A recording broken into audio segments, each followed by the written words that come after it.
Senator Lindsey Graham met with Benjamin Netanyahu over the weekend, where they held a joint news conference.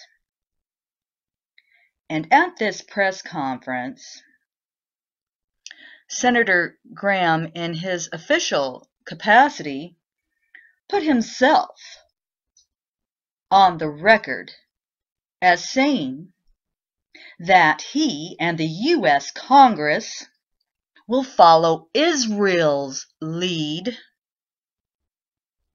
on basically Iran and the two-state negotiation with Palestine.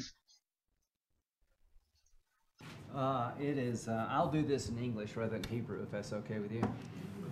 Well, we're open for for surprises. It'd be a very short news conference.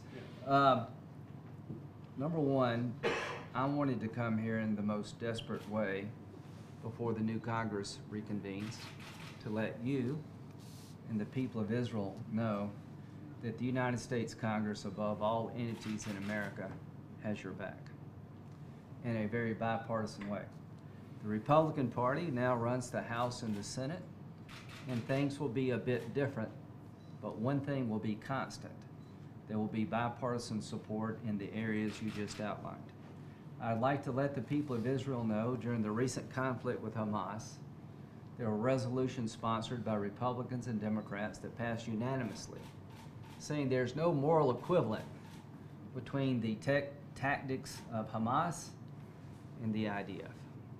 So you don't agree with the chief Palestinian negotiator? I do not agree with the UN Human Rights Commission. I do not agree with the chief Palestinian negotiator.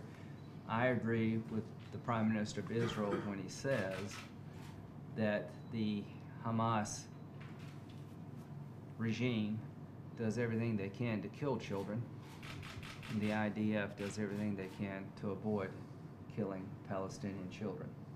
They fire rockets and hope they land in schools. You attack the enemy trying to avoid collateral damage to civilians. The Congress clearly sees the difference between the tactics of Hamas and the democracy called Israel, and the international community seems to be a bit confused. So here's what you can expect in January when the new Congress reconvenes. Mr. Prime Minister, of all the leaders in the entire world, you've had the most consistent message regarding Iran. Beware of the Iranians. They lie, they cheat. To those who believe the Iranians have not been trying to develop a nuclear weapon, if you come to America, you should not be allowed to drive on our highways. Clearly, this regime, for years, has been deceiving the international community, have been trying to pursue, in my view, a nuclear weapon. I would love nothing better than a diplomatic solution to the Iranian nuclear ambitions. I support the administration's effort to try to bring this to a peaceful conclusion. But you, above all others, have said that sanctions are what got Iran to the table, and it will be the only thing that brings them to a deal that we can all live with. I'm here to tell you, Mr. Prime Minister, that the Congress will follow your lead. In January of next year, there will be a vote on the Kirk-Menendez bill, bipartisan sanction legislation that says if Iran walks away from the table, sanctions will be reimposed. If Iran cheats regarding any deal that we enter into with the Iranians, sanctions will be reimposed. It is important to let the Iranians know that from an American point of view, sanctions are alive and well. So we will be following your counsel and advice. Congress will pursue sanctions with a vigor. I also have legislation with Senator Corker that I believe will be bipartisan. And it says the following: if there's a deal between the P5+1 regarding the Iranian nuclear program, it must come to the Congress for our approval before sanctions can be lifted permanently as a check and balance against a bad deal. I hope and pray that we can end the nuclear ambitions of Iran peacefully. But the one thing I tell the American public, when you hear a deal between the P5+1 and Iran, think North Korea. The last time the international community tried to control a rogue regime's nuclear ambitions, it resulted in a nuclear-armed North Korea. What started as a small enrichment capability to be monitored by the United Nations resulted in multiple nuclear weapons being procured by one of the most dangerous regimes in the world, North Korea.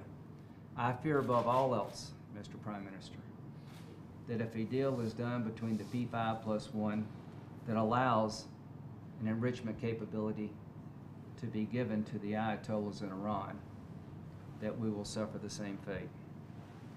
You will see a very vigorous Congress when it comes to Iran.